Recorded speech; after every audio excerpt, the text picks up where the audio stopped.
The other two were completely different, but yet the same in so many ways. It really didn't matter, though, considering I got what I wanted from the both of them, and I was determined to do the same thing with Jonathan, the new love of my life. I pictured him tossing around the football with our son on early Saturday mornings and days after school after he'd finished his homework just before dinner. And dinner with my man and our two sweetheart kids whose birthdays were just a year apart. Our family would be a wholesome, wholehearted family that did everything together. The blade touched his skin, breaking ash that jaggedly fit the serrated blade to perfection. He stopped from the feeling of the cold steel bringing him to his senses. Was he being smart? Or was he afraid? With his face away from mine, I couldn't tell. I didn't want to frighten him, but I didn't want him to be in love with his significant other more. And he mumbled her name, Maddie, so soft that I had to strain my ears just to hear the voice that made me want him so much. It sure didn't sound like a fallen picked-up orange or a sticky locks warning. It sounded like a man who was about to cry. I deliberately pressed the serrated blade deeper. I couldn't stand his whimper for the person I knew he didn't love.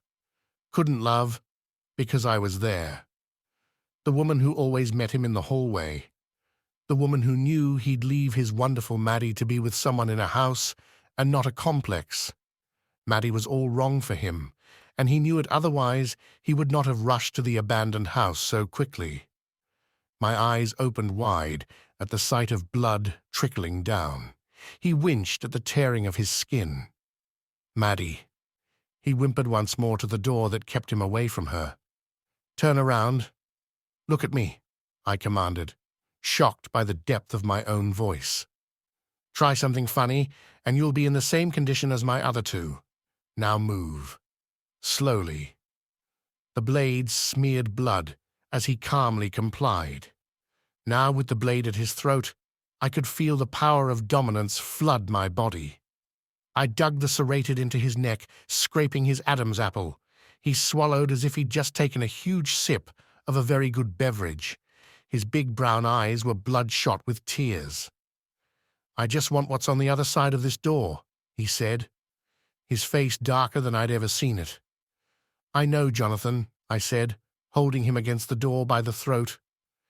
The sounds that came from the other side had ceased. No one hollered his name, nor did anyone beat frantically on the door as if they would be magically released by force and screams. But it's me that you love, I said. His eyes widened at hearing what I had to say. No, Jonathan started. I firmly pressed the blade into his throat, not caring if I was cutting off his air. Choose your words wisely, boyfriend. I'll make a husband out of you yet, I said, standing on my tippy toes to meet his frightened gaze. I don't want to hurt you, Jonathan, but I swear I will kill Maddie just to be close to you.